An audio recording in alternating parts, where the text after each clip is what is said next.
The Outer Worlds Peril on Gorgon is finally here, and it took nearly as long to release as it's taken for the game to come out on Steam, which it still hasn't, by the way.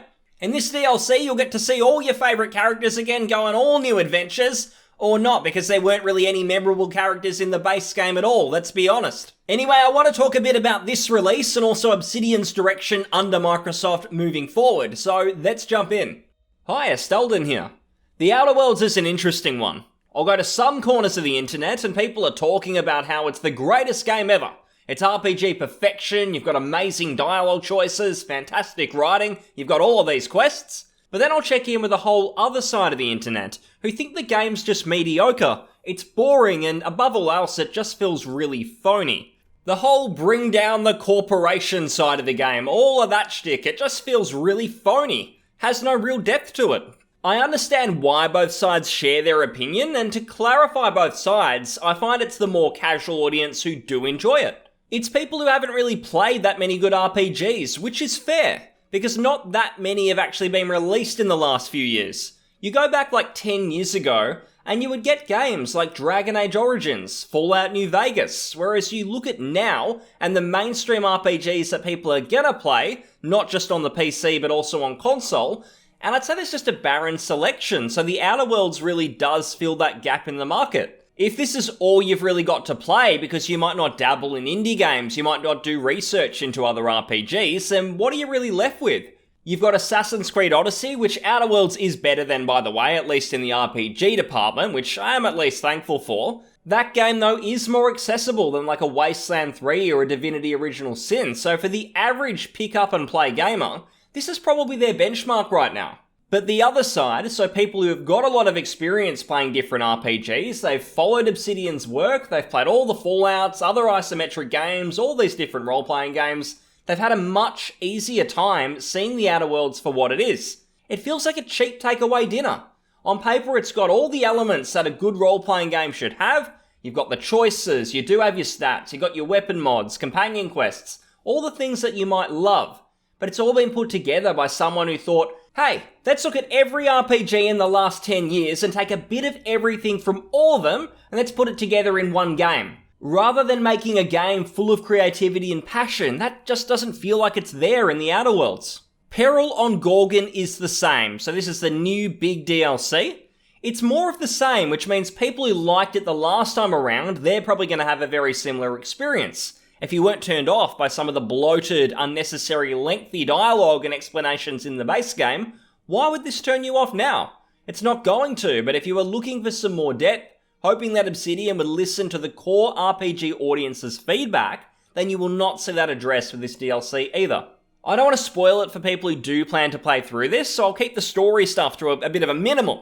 But essentially the premise boils down to a mysterious package arriving on your ship, and then there's more of the corporate greed angles in there, so if one-dimensional storytelling is what you're after, then you'll certainly get that with Gorgon. They've also introduced Bioshock-style audio logs, which are becoming pretty common now. Although I shouldn't say Bioshock, really should I, because it was System Shock 2 that had them first. That game deserves the credit, it's a fantastic game. This DLC isn't going to turn any heads though, and to me it really feels more like fulfilling Obsidian's contractual arrangements with Private Division the publisher, more so than the DLCs being come up with because of some creative epiphany within the team, which just had to be made. It's one of my big problems with DLC, in fact. They always seem to decide and organise these before the full game has actually come out. You look at Vampire the Masquerade Bloodlines 2, a game with significant development issues, and they're still trying to sell people a big golden edition with numerous future DLC and an expansion.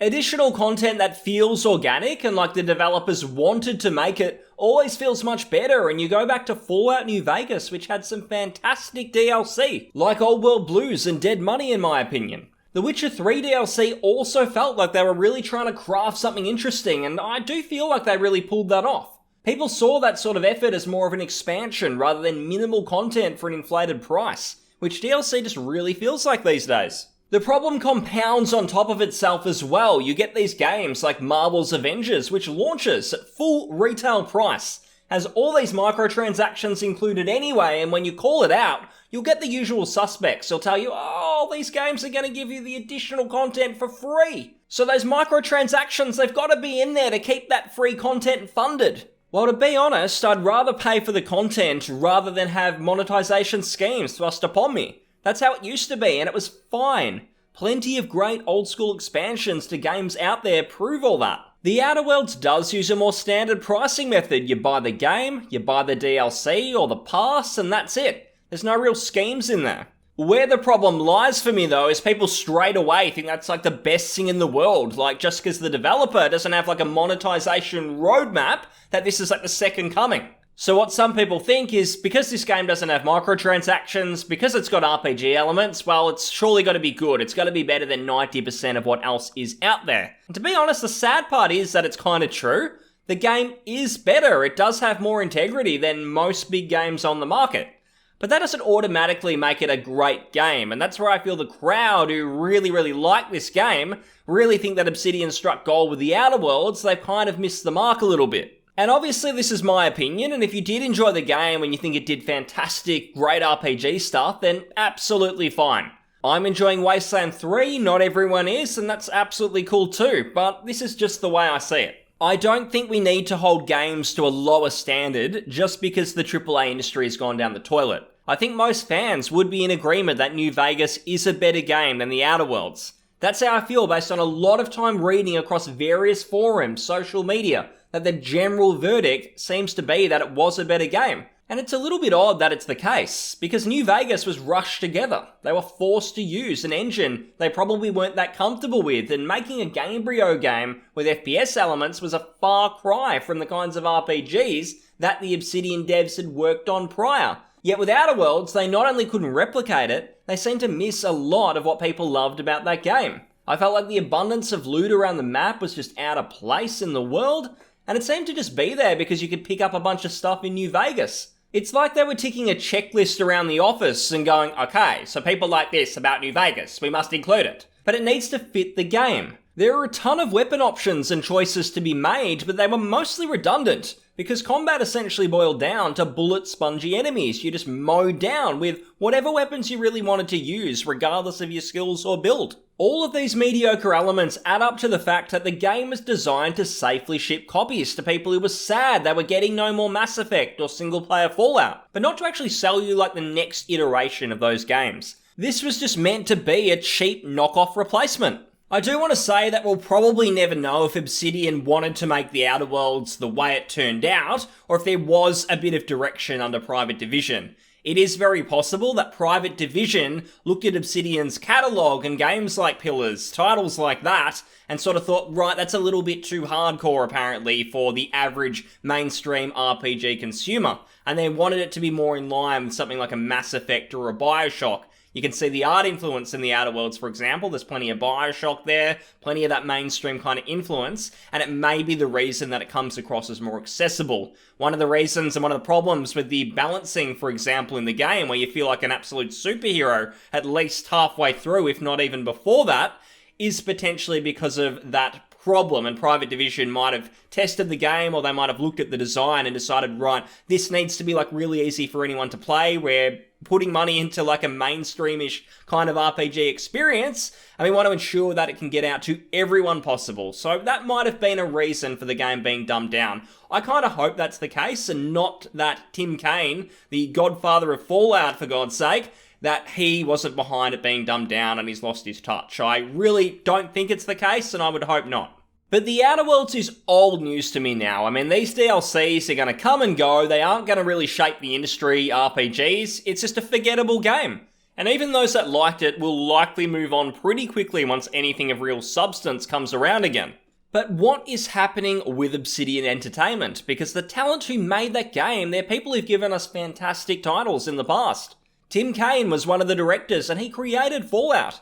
His company Troika made Bloodlines, Arcanum, some of my favourite RPGs, and it's just really odd to think he'd go from the complexities of those games into the watered-down Outer Worlds nonsense, which presents you with depth. It's got big, long monologues, conversations, but nothing of any actual substance is ever shared, nothing of substance ever happens, so it really is very much all talk, like it presents you with depth on the surface, but you don't actually get it. So what's going on? Because I do feel Obsidian have always been that studio who just never really reached their full potential. Fallout New Vegas to me is 100% their most popular, beloved game. And really it just feels like a miracle that it even released in an acceptable state, given how little time Bethesda actually gave it. Why is it that this game is so beloved, but titles like Pillars of Eternity, Outer Worlds, they feel okay, but they're missing that magic that other RPGs, or at least modern RPGs have, like Divinity, Witcher 3, and the popularity with those titles? It does make me think about writer Chris Avellone, who has always had a bit of a problem with Obsidian's management. And for those who don't know him, he was the man behind Planescape Torment. He did do Knights of the Old Republic 2 with Obsidian, which I really should have mentioned earlier because it's a really good game from them. I actually do like that one. Chris in the past has made it clear that Obsidian's management, they've had problems and they're really hard to work with. So I wonder if creativity over there has been blunted in the past to try and make games a little bit more accessible. Not to the point of like a Ubisoft game or something that's actual garbage, but just enough to annoy creators and start to suck passion out of these games. I think a lot of managers in the industry have a really big problem with using stats and spreadsheets, thinking they can manipulate a game into being good by just following the same core themes. But it's the same reason it's really hard to make a good movie or a TV show. You can't simply use a spreadsheet to make a good game. You can't just use a set formula. Magic has to come together with the feel of the game, the characters, the mechanics. And it doesn't happen unless there's something really special there. It's called creativity. Some manager seeing that players like dialogue in RPGs, for instance, doesn't mean that just slapping in 100,000 words of text into the game engine is going to make it interesting. It's not necessarily going to make it compelling, and there needs to be a reason behind it and to justify it, like what happened with Planescape Torment, which very much did warrant having that much text. Outer Worlds just really does not justify it because nothing was compelling me to read and learn more. It just got old very quickly. So I do feel that Obsidian has struggled to have that dream run since New Vegas of really coming up with something that puts Bethesda to shame or puts BioWare to shame.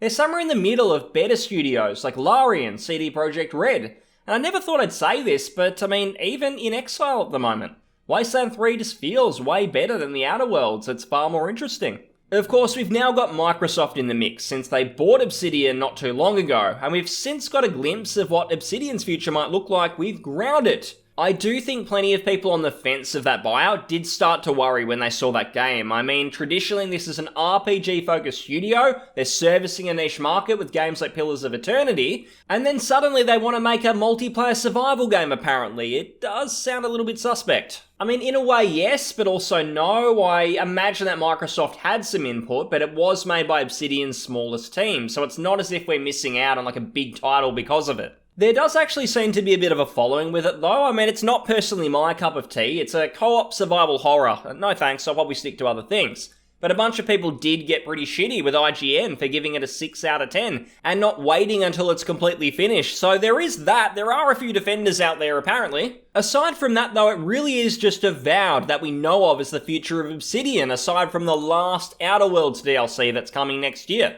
Avowed is really going to cement what their future is looking like, and I would be really surprised if we do see another isometric game from them, unless it's like a smaller title such as Tyranny. The reason for this is Microsoft are already having In Exile fill that niche, and while I don't like all of their games, they have been specialising in isometric games for years, and I feel the critical success of Wasteland 3 will cement them as their studio to continue on with that style of game. For Obsidian, Pillars 2 was a commercial disappointment, and I do feel that the average gamer is probably going to be more familiar with an Outer Worlds or a New Vegas, meaning that doesn't seem to be their way forward for the time being. As far as we know, Avowed is going to be first person, and I mean, let's face it, it makes sense for Microsoft to want to fill that Bethesda gap in the market.